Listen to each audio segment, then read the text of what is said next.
अस्सलामुअलैकुम, hello everyone. कैसे हैं आप लोग? उम्मीद करती हूँ मेरे सारे ही दोस्त खुशबाश होंगे और मज़े में होंगे।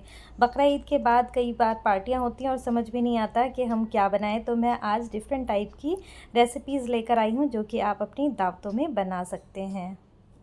आज आपके साथ शेयर कर रही हूँ बहुत ही चटपटे और डिफरेंट टाइप के कीमे की रेसिपी।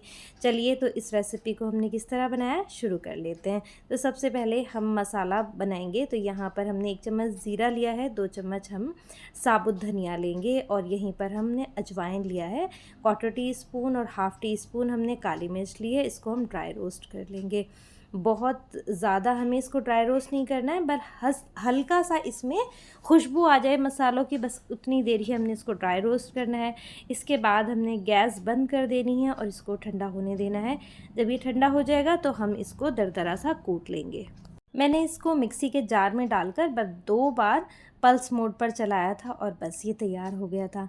अब मैंने यहाँ पर जो कीमा लिया है वो फ़ैट के साथ है और करीब 2 से सवा 2 किलो के आसपास ये कीमा होगा। अगर आप बिना फ़ैट का बनाना चाहते हैं इस रेसिपी को तो आप फ़ैट बिल्कुल ना डलवाएं, क्योंकि हम इसमें ऑयल का इस्तेमाल नहीं करेंगे, इसलिए हमने इस तरह से लिया है। अब मसाले ऐड करें। 1 चम्मच नमक डाला है, 10 ml वाला स्पून का इस्तेमाल कर रही हूँ। 2 चम्मच हमने कुटी लाल मिर्च डाली है और करीब 25 के करीब हमने हरी मिर्च लेकर के उसका पेस्ट बना लिया था, वो हमने डाल दिया। ये समझिए कि 2 बड़े चम्मच हमने तीखी वाली हरी मिर्च का पेस्ट डाला है। अब यहीं पर हमने कटा हुआ प्याज काफ़ी सारा लिया है, समझें कि 300 से 400 ग्राम होगा। और यहीं पर हमने टमाटर भी इतने ही लिए थे और इसको हमने बारीक चॉप कर लिए थे। आप चाहें तो पेस्ट बना कर के भी इस्तेमाल कर सकते हैं, लेकिन मैंने पेस्ट नहीं बनाया था क्योंकि ये पानी बहुत ज़्यादा छोड़ देता और कीमा हम ऐसे ही गला लेंगे।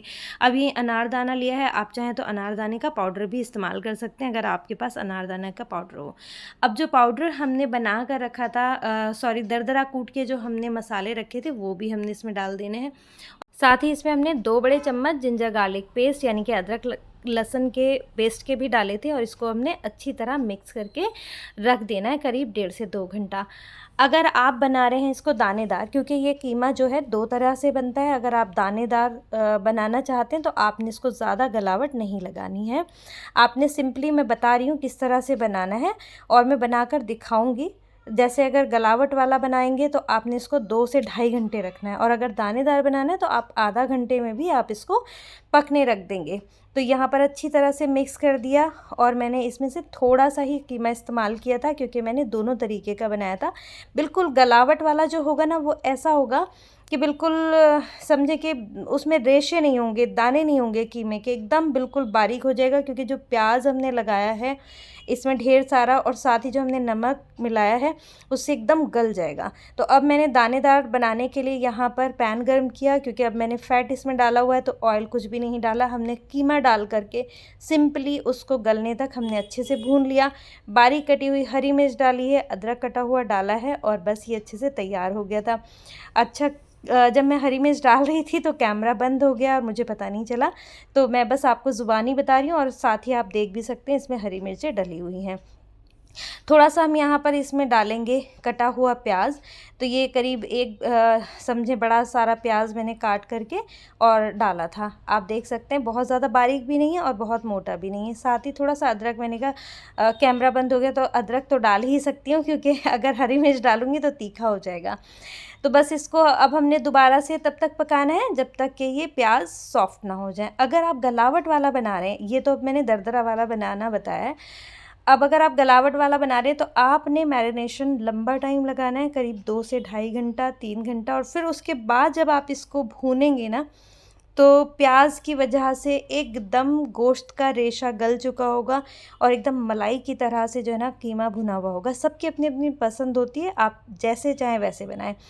अब मैंने क्योंकि चिकनाई का इस्तेमाल किया हुआ था तो मैंने कोई ऑयल नहीं डाला, सिंपल डायरेक्ट कीमे को पैन में डालकर भून लिया। अगर आप फ़ैट वाला कीमा यूज़ नहीं कर रहे हैं तो आपने ऑयल डाल करके भूनना है। तो बस यहाँ पर ये कीमा हमारा तैयार हो चुका है, इसको हम सर्व कर लेते हैं। और यहाँ पर हमने इसको रखा है, गार्निश कर रहे हैं हरे धनिया से। हरा धनिया हमने भूनते हुए भी डाला जिससे कि खुशबू अच्छी सी आ जाएगी कीमे में। तो ये देखिए मज़ेदार सा ये कीमा तैयार हो गया है।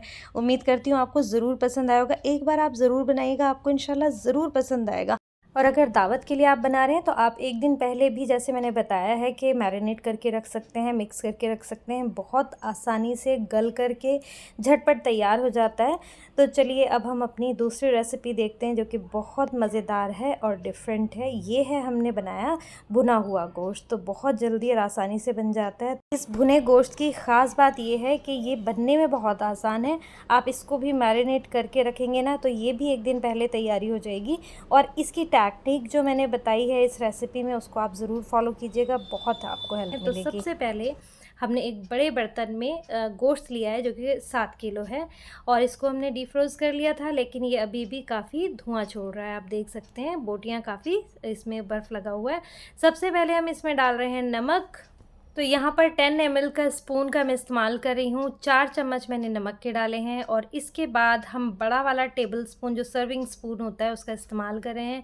तो यहाँ पर मैं करीब 4 से 5 सर्विंग स्पून डाल दूँगी जिंजर गार्लिक पेस्ट। इंशाल्लाह सारे ही मसाले वही इस्तेमाल करेंगे जो आपके घर पर मौजूद होंगे। तो यहाँ पर हम डाल रहे हैं 4 चम्मच रेड चिली पाउडर। आप नॉर्मल रेड चिली पाउडर का भी इस्तेमाल कर सकते हैं। मैं यहाँ पर देगी लाल मिर्च का इस्तेमाल कर रही हूँ, जो कि बहुत चटपटी भी होती है और इससे कलर भी अच्छा आता है। आप चाहें तो इसमें कश्मीरी लाल मिर्च का भी इस्तेमाल कर सकते हैं अगर आप कम तीखा पसंद करते हैं। अब 2 चम्मच यहाँ पर मैं हल्दी पाउडर डाल रही हूँ। हल्दी पाउडर और मिर्च पाउडर डालने के लिए मैंने यहाँ पर 10 ml का जो स्पून है उसका इस्तेमाल किया है। अब धनिया पाउडर डाल रहे हैं, ये भी हम 10 ml के स्पून से डाल रहे हैं। अब यहाँ पर धनिया पाउडर मैं करीब 8 चम्मच डालूंगी। हर किलो पर हम 2 चम्मच के हिसाब से डाल रहे हैं। तो ये यहाँ पर समझे कि हमने 8 चम्मच डाले हैं, थोड़ा कम भर भर के डाले हैं। तो ये 10 ml का ही हम स्पून इस्तेमाल कर रहे हैं। अब यहाँ पर 2 चम्मच भर के हम गरम मसाला पाउडर डालेंगे। बहुत ही डिफरेंट और बहुत मज़े का ये बनेगा। अब यहाँ पर कच्चा पपीते का इस्तेमाल कर रहे हैं। कच्चे पपीते का पेस्ट हमने पहले ही बना लिया था, और ये सर्विंग स्पून जो होते हैं वो हम 3 चम्मच भर कर यहाँ पर डाल रहे हैं। तो बस अब हम इसको सब अच्छे से मिक्स कर देंगे, जिससे कि कच्चा पपीता और मसाले पूरे गोश्त में अच्छी तरह से लग जाए। अच्छा, मैं यहाँ पर जो गोश्त इस्तेमाल कर रही हूँ वो हड्डी वाला इस्तेमाल कर रही हूँ, क्योंकि हड्डी में ना जायका बहुत अच्छा आता है। और अगर आप चाहें तो बोटी का भी इस्तेमाल कर सकते हैं। सिर्फ आप जो है ना बोटी से भी बना सकते हैं, यानी कि बोनलेस से भी आप बना सकते हैं। लेकिन मैं यहाँ पर जो है इस्तेमाल कर रही हूँ विद बोन। जो गोश्त है वो विद बोन है, और साथ ही हमने इसमें थोड़ा सा फैट जो लगा हुआ था बोटियों में वो भी हमने नहीं हटाया। उससे क्या है कि इसमें हमें ऑयल की बिल्कुल भी ज़्यादा ज़रूरत नहीं पड़ेगी। हम लास्ट में एक जादुई तड़का लगाएंगे, जिससे कि इसका नाम हमने दिया है धुआंधार भुना गोश्त। तो अच्छी तरह से इसको मिक्स कर लेना है, क्योंकि ये 7 से 7.5-8 किलो करीब लगभग है। तो इसको मिक्स करने में थोड़ा टाइम ज़्यादा लग गया था, और ये देख सकते हैं गोश्त भी थोड़ा जुड़ा हुआ था, तो इसको भी निकालने में अच्छा टाइम लग रहा था। तो बस इसे अच्छे से मिक्स कर देंगे, और मिक्स करने में बिल्कुल भी जितना भी टाइम लगेगा ना आपने लगाना है। अब ये हड्डी वाला गोश्त था तो थोड़ा सा मुझे टाइम लगा, और फिर ये जुड़ा हुआ भी था क्योंकि हमने इसे फ्रीज़र से निकाला था। तो थोड़ा टाइम इसको मिक्स करने में ज़्यादा अगर लग भी रहा है तो आपने लगाना है, क्योंकि यहीं पर इसका टाइम लगेगा। उसके बाद सिर्फ़ और सिर्फ आपने अच्छी सी भुनाई करनी है, और मज़ेदार ये धुआंधार गोश्त को आपने इंजॉय करना है। बहुत मज़े का बना था, एकदम डिफरेंट रेसिपी है, एक बार ज़रूर ट्राई कीजिएगा। बकरा ईद के दिनों में इस तरह की रेसिपीज़ अच्छी लगती हैं, जब मेहमान वगैरह आ रहे होते हैं, आप इस तरह की रेसिपीज़ बना करके रख सकते हैं। अब ये मिक्स हो गया था, हमने इसे करीब 2 से ढाई घंटा इसी तरह छोड़ दिया था, जिससे कि जो गोश्त है वो अच्छे से पपीता लग जाए और गलावट इसकी शुरू हो जाए, जिससे कि हमें बहुत ज़्यादा देर ना लगे जब हम इसकी भुनाई करें। बस अब फ्लेम ऑन कर दी थी, चूल्हा मेरा छोटा ही था, तो इस पे हम धीरे धीरे इसको भूनेंगे। फुल फ्लेम पर ही हमने चलाते हुए भूनना है, और मेरे पास प्रोफेशनल स्पून वगैरह नहीं था। पतीला तो काफ़ी बड़ा था, लेकिन स्पून जो है ना ये थोड़ा सा मुझे डर लग रहा था कि मुड़ ना जाए, तो मैं धीरे धीरे इसको इस तरह चलाते हुए भून रही हूँ। तो बस इसी तरह से हमने इसको भूनना है और ख़ूब अच्छे से इसको पका लेना है। तो चलिए इसको अच्छे से भून लेते हैं। और ये देखिए यहाँ पर गोश्त ने ना पानी छोड़ दिया है, क्योंकि ये फ्रीज़र में रखा हुआ था, और गोश्त के अंदर ख़ुद का भी पानी होता है। तो ये सारा ही जो गोश्त पानी छोड़ देगा, उसी से ही हमने इसको गलाना है। एक तो पपीता लगा हुआ है, तो वैसे भी ये जल्दी गल जाएगा। तो देखिए कितना अच्छा सा इसमें कलर आ रहा है। तो बस ये बहुत मज़ेदार बना था। लेकिन क्वांटिटी ज़्यादा होने की वजह से थोड़ा टाइम ज़्यादा लगा था, क्योंकि स्पून जैसे मैंने आपको बताया मेरे पास प्रोफेशनल स्पून नहीं था और इसको मुझे डर लग रहा था कि ये टूट ना जाए, तो धीरे धीरे मैं इसको चला रही थी और हड्डी वाला गोश्त लिया था तो उसमें थोड़ा सा दिक्कत आ रही थी। तो फ्लेम फुल है और हम इसको धीरे धीरे चलाते हुए अच्छी तरह भूनेंगे जब तक कि ये अच्छी तरह भुन ना जाए और इसका पानी सारा खुश्क ना हो जाए।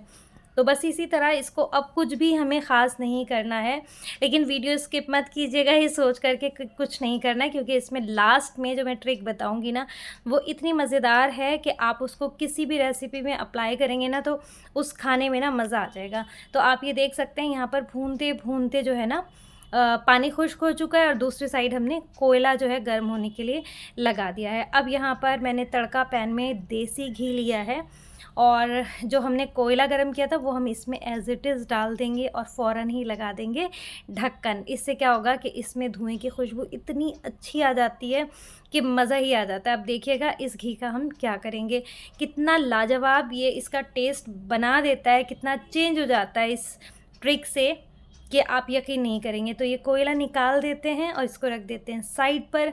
इस ट्रिक से आप डिफरेंट टाइप की रेसिपीज़ बना सकते हैं और आप मुझे भी बताइएगा आपने कौन सी रेसिपी इस तरह से ट्राई करी है।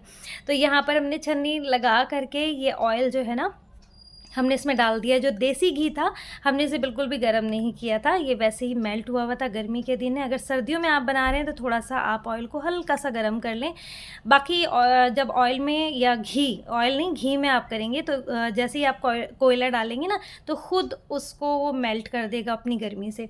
तो बस यहाँ पर हमने ये ऑयल डाल दिया था, लास्ट टच हमने दिया था और बस अब हम इसे सर्व कर रहे हैं, गार्निश कर रहे हैं हरे धनिए की पत्ती से और अदरक के लच्छों से। बहुत ही मज़ेदार ये रेसिपी तैयार हुई थी। भुना भुना गोश्त इतना मज़े का लगता है, एक बार आप ज़रूर बनाइएगा, इंशाल्लाह आपको ज़रूर पसंद आएगा। जो गोश्त खाने वाले हैं उनको तो ये ज़रूर चटखारे वाले धुआंधार गोश्त पसंद आएगा। तो इस रेसिपी को आप लाजमी ट्राई कीजिएगा, क्योंकि इसकी टेक्निक इस रेसिपी को एकदम डिफरेंट बनाती है।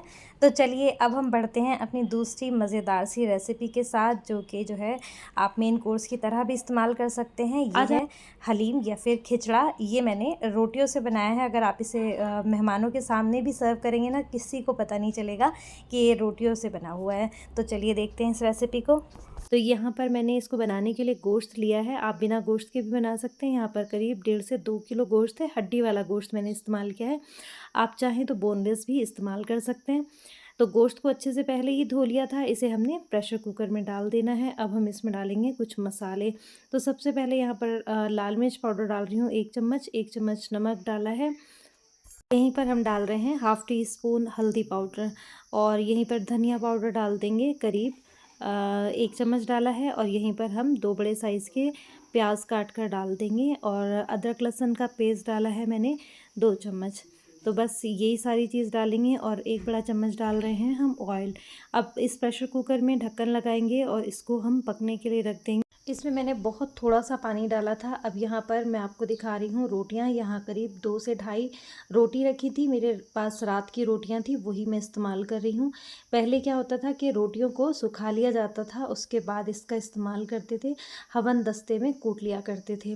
तो मेरे पास ये फ्रेश ही थी, तो मैं इनको इस तरह से मिक्सर ग्राइंडर में डालकर और बहुत हल्का सा इसको चर्न कर दूँगी। ये देखिए किस तरह से टुकड़े हो गए हैं। और बस दूसरी तरफ गोश्त अच्छी तरह से गल गया है। अब हम यहाँ पर ले लेते हैं दाल। तो सबसे पहले चना दाल लिया है 1 कप से थोड़ा कम, अरहर दाल लिया है, वो भी थोड़ा कम लिया है 1 कप से। यहीं पर हमने मलका मसूर धुली हुई ली है, ये भी 1 कप से थोड़ा कम ली है। उड़द दाल भी 1 कप से कम ली है, मूंग दाल भी 1 कप से कम ली है। और यहाँ पर जो है हम ले रहे हैं दलिया। दलिया भी मैंने 1 कप से कम लिया है। अच्छा, रोटी मेरे पास थोड़ी सी कम थी, रात की बची हुई। अगर आपके पास ज़्यादा है तो आप दलिया थोड़ा और कम कर सकते हैं। सारी ही दालें मैंने बराबर बराबर क्वांटिटी में लेकर अच्छे से मिक्स कर ली हैं, धो ली थी इनको अच्छे से। और अब हम यहाँ पर नमक डाला 1 चम्मच, 1 चम्मच लाल मिर्च पाउडर डाल दिया है, आधा चम्मच हमने हल्दी पाउडर इसमें डाला है और यहीं पर डाल रहे हैं धनिया पाउडर। तो ये भी हमने यहाँ पर 2 चम्मच डाल दिया है। अब यहाँ पर हमने इसमें डाल दिया है अदरक लहसुन का पेस्ट। तो ये 2 चम्मच डाल रही हूँ, 2 चम्मच ही हमने गोश्त में डाला था और ये 2 चम्मच से थोड़ा सा ज़्यादा भरकर डाल दिया हमने। अब ये जो रोटियाँ हमने कूट कर रखी थी ना, तो ये भी हमने इसी में डाल देनी है। तो ये अब अच्छे से हमने पहले ही धो दिया था। अब हमने पानी डाल दिया है और इसको भी हमने गलने के लिए रख दिया। दालों को, सब चीज़ों को, गोश्त गलकर तैयार हो गया था। इसको अब हमने एक बर्तन में पलट लिया है और यहाँ पर हमारी दालें गल रही हैं। अब यहाँ हम जब तक दाल गलेंगी गोश्त को अच्छी तरह से भून लेंगे। तो ये देखिए गोश्त में अभी थोड़ा पानी है, आप अपने हिसाब से डाल लीजिएगा। गोश्त में पानी मैंने करीब 1 कप डाला था और गोश्त ने भी काफ़ी पानी छोड़ा है। तो बस इसे अच्छी तरह से भून लेंगे। बहुत डिफरेंट सी रेसिपी है और बहुत ही मज़ेदार रेसिपी है, एक बार आप ज़रूर बनाइएगा। अब यहीं पर मैं डाल रही हूँ 1 चम्मच गरम मसाला पाउडर और बस इसको हम अच्छी तरह, जब तक पानी खुश्क नहीं हो जाता और जो ऑयल हमने डाला है वो नहीं छूट जाता, तब तक हम इस गोश्त को भून लेंगे। और दूसरी साइड हमारी जो दालें हैं वो अच्छे से गल गई हैं। अब इनको भी हम यहाँ पर घोट लेंगे। पहले घोटने से चला लिया जाता था, रात की रोटी जो होती थी या रोटियां बचा कर रख ली जाती थी उनको अच्छे से सुखा लेते थे धूप में और हवनदस्ते में कूटकर इस तरह से एक लजीज खाना तैयार कर दिया जाता था। बहुत ही टेस्टी है और अच्छे से पेट भर के खाया जाने वाला ये जो है ना डिश तैयार होती है। तो अच्छी तरह से पानी डाल डाल कर घोट रही हूँ। दूसरी साइड यहाँ पर गोश्त अच्छी तरह भुन गया था। तो ये घुटी हुई दाल, दलिया और रोटी के टुकड़े ये सब हमने मिक्स कर देने हैं। कई लोग तो दलिया बिल्कुल भी नहीं डालते हैं इस रेसिपी में, सिर्फ रोटी के टुकड़े ही डालते हैं। तो ये आप डाल सकते हैं। कई लोग ब्रेड भी इसमें कूट कर डालते हैं, तो ये आपकी चॉइस है। अगर आप चाहें तो सिर्फ रोटी के टुकड़े भी डाल सकते हैं और ब्रेड मिक्स करके भी डाल सकते हैं, दलिया भी मिक्स करके डाल सकते हैं, या फिर सिर्फ दलिए के साथ और रोटी के टुकड़ों के साथ बना सकते हैं। तो ये हमने यहाँ पर थोड़ा सा नमक, हमें हल्का लग रहा था तो हमने नमक डाल दिया। अब हम इसे अच्छी तरह खद्दा आने तक पका लेंगे और ये मज़ेदार सा लजीज सा जो डिश है ये हमारी तैयार हो चुकी है। अब हम इसमें लगा देंगे ऊपर से अच्छा सा तड़का या बघार। तो यहाँ पर एक बर्तन लिया है, इसमें हमने ऑयल ले लिया। ऑयल थोड़ा सा ज़्यादा हमने डाला है क्योंकि हमारा जो खिचड़ा है ये भी काफ़ी अच्छा सारा है। अब यहाँ पर एक बड़ी प्याज ली है, उसे बारीक सा काट लिया और ये हमने गोल्डन ब्राउन करने तक फ्राई कर लेना है प्याज को सारा ही हमने तल कर के ना हलीम में नहीं डालना, या खिचड़ा जो भी आप कहें उसमें नहीं डालना है। थोड़ी प्याज हमने निकाल लेनी है और थोड़ी का हमने बघार लगाना है। तो चलिए इसको अब हम गोल्डन ब्राउन कर लेते हैं और साथ ही मैं आपको दिखाऊंगी कि हमने इसको किस तरह से करना है। तो प्याज ब्राउन हो चुकी है, इसमें से आधी से ज़्यादा प्याज हम निकाल लेंगे गार्निशिंग के लिए। ये हमें बहुत ज़रूरी निकालनी है क्योंकि ये बहुत ही अच्छी लगती है जब आप इसको अपनी प्लेट में डालकर खाएं। अब बाकी का हम बचा हुआ जो प्याज है, ऑयल है, वो हम तेल इसमें डाल देंगे जो हमने तैयार किया है डिश, और बस ऊपर से डाल देंगे थोड़ी सी धनिया पत्ती। इसे ढक देंगे जिससे कि इसमें भी धनिया पत्ती की खुशबू आ जाए। अब मैं दिखा देती हूँ आपको एक खूबसूरत सी प्लेट। यहाँ पर हमने तले हुए प्याज निकाले हैं, हरी धनिया की पत्ती डाली है और अदरक कटी हुई, पुदीना, हरी मिर्च और नींबू, और यहाँ पर प्याज और पुदीने वाले हमने लच्छे काट लिए हैं। बहुत ही मज़ेदार लगता है इस कॉम्बिनेशन के साथ, आप दही के साथ भी खा सकते हैं। अब यहाँ पर हम अपना जो डिश है उसे निकाल रहे हैं और बहुत ही मज़ेदार ये डिश तैयार होती है। मेरे कहने से एक बार आप ज़रूर बनाइएगा। हलीम तो आपने बहुत बार खाया होगा, ये हलीम दलीम जो भी आप कहते हैं बहुत बार खाया होगा। ये भी आप यूपी की बहुत स्पेशल डिश है, एक बार आप ज़रूर बनाइएगा। ये ज़मींदारों की बनाई हुई रेसिपी है। तो यहाँ पर हमने प्याज से गार्निश कर दिया, हरे धनिए, हरी मिर्च और कटे हुए अदरक के लच्छों से, और साथ ही ऊपर से हमने रख दिया नींबू। आप नींबू निचोड़ कर खाएं, एंजॉय करें और इस रेसिपी को ज़रूर ट्राई कीजिएगा। मुझे ज़रूर बताइएगा आपको ये रेसिपी कैसी लगी है। इसका टेस्ट हलीम से थोड़ा डिफरेंट होता है, लेकिन हलीम से कुछ कम नहीं होता है, हलीम को बिल्कुल बराबरी की टक्कर देता है। तो बनाइएगा और मुझे बताइएगा ज़रूर। तो अब चलते हैं अपनी नेक्स्ट रेसिपी की तरफ, जो कि है भुनी हुई कलेजी। बहुत मज़ेदार बनती है और बहुत झटपट तैयार होती है। कलेजी की बहुत ही बेहतरीन रेसिपी लेकर आई हूँ, जो मुश्किल से 20 मिनट में बनकर तैयार हो जाएगी। और आप देख सकते हैं कितने अच्छे से ये गली हुई है। बहुत सिंपल तरीके से बनाने वाले हैं। और ये कलेजी मसाला आप चाहें तो रोटी से एंजॉय करें, और चाहे इसी तरह जैसे मैं यहाँ पर रूखा टेस्ट कर रही हूँ, एंजॉय कर रही हूँ, आप भी इस तरह से खाकर एंजॉय कर सकते हैं। तो देखिए कितनी मज़ेदार और लजीज बनी है, और इसमें डालेंगे हम नींबू की कुछ ड्रॉप और एंजॉय करेंगे। तो चलिए देखते हैं ये रेसिपी हमने कैसे बनाई है। तो सबसे पहले मैं यहाँ पर ऑयल डाल रही हूँ, करीब 1.25 से 1.5 कप मैं ऑयल डाल रही हूँ। ऑयल हमने इसमें ज़्यादा डाला है। यहीं पर 1 बड़ा चम्मच हम जिंजर गार्लिक पेस्ट, हम यहाँ पर अच्छे से भून लेंगे। अब यहाँ पर सिर्फ 250 से 300 ग्राम ही मेरे पास कलेजी है। अच्छे से धोकर पहले ही रख दी थी, नॉर्मल पानी से ही धोई है। और यहाँ पर हम अदरक लहसुन के साथ इसे अच्छे से भून लेंगे जब तक कि इसका कलर अच्छे से चेंज ना हो जाए। बहुत अच्छे से यहीं पर भूनना है, यहीं पर इसकी जो स्मेल है बिल्कुल ख़त्म हो जाती है। और यकीन करें जितनी सिंपल तरीके से ये रेसिपी तैयार होती है ना बनके, उतनी ही ज़्यादा ये टेस्टी भी होती है।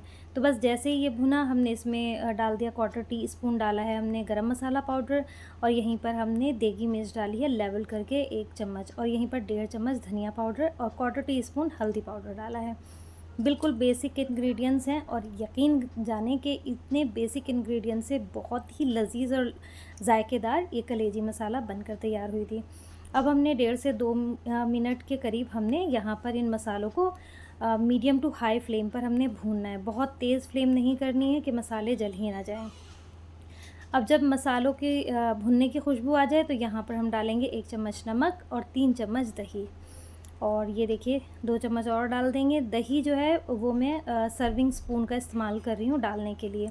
ऑयल मैंने शुरू में ही बताया कि थोड़ा ज़्यादा इसमें जाता है, अगर आप हेल्थ कॉन्शियस हैं आप थोड़ा कम डाल सकते हैं इसमें ऑयल। दही डाल करके हमने फिर इसको मीडियम टू हाई फ्लेम पर इसको हमने भून लेना है। और आप देख सकते हैं कलेजी अच्छे से भुन गई। साथ ही हम यहाँ पर चेक कर लेते हैं कि कलेजी इतनी देर में गली है कि नहीं। तो ये देखिए हमने इसको ये अपना जो पलटा है इससे काटा है और बहुत आराम से कट गया। तो मुझे लगा कि इसमें पलटे में शायद धार ज़्यादा तेज़ है, शायद कट गया, लेकिन ये देखिए स्पून से भी बहुत अच्छे से ये कट रही है। बस अब कुछ देर और हम इसे 2 से 3 मिनट भूनेंगे। और यहाँ पर ये बोटी गर्म है, नहीं तो मैं इसे हाथ से भी तोड़ कर दिखाती, बहुत ही अच्छी सी गल चुकी थी। तो बस यहाँ पर हमने 1.5 से 2 मिनट और इसको अच्छे से भून लिया है, जिससे कि जो भी स्मेल है, महक है या फिर दही का पानी है वो अच्छे से खुश्क हो जाए। बहुत लजीज ये रेसिपी बनी थी। तो जैसे ही मसाला अच्छे से भुन गया, 1 मुट्ठी हमने इसमें डाल दिया है बेरेस्ता यानी कि तले हुए प्याज। तो अब हमने इसको दोबारा से अच्छे से भूनना है, क्योंकि मैं यहाँ पर मुट्ठी से जो मैंने क्रश किया है ना प्याज, तो थोड़े मोटे रह गए। आप चाहें तो इसे पीस करके भी डाल सकते हैं, और अगर पानी के साथ पीसें तो आपने दोबारा अच्छे से भुनाई करनी होगी। तो बस 2-3 मिनट इसको, जब प्याज अच्छे से गल जाएँ, घुल जाए, यकजान हो जाए, तो बस ये तैयार है। फ्लेम बंद करें, और यहाँ पर अब हम प्लेटिंग कर रहे हैं। हमारी बढ़िया सी मज़ेदार सी चटपटी कलेजी तैयार है। तो इसे गार्निश कर लेते हैं कटे हुए अदरक के लच्छों से। थोड़ा सा हरा धनिया डालेंगे और बेहतरीन किस्म की मोटी वाली हरी मिर्च डालेंगे, इससे इसका जायका बहुत ही अच्छा लगता है। साथ में रखेंगे नींबू के रस के साथ, क्योंकि ये हम रूखा खाने वाले हैं, बहुत ही मज़ा आएगा।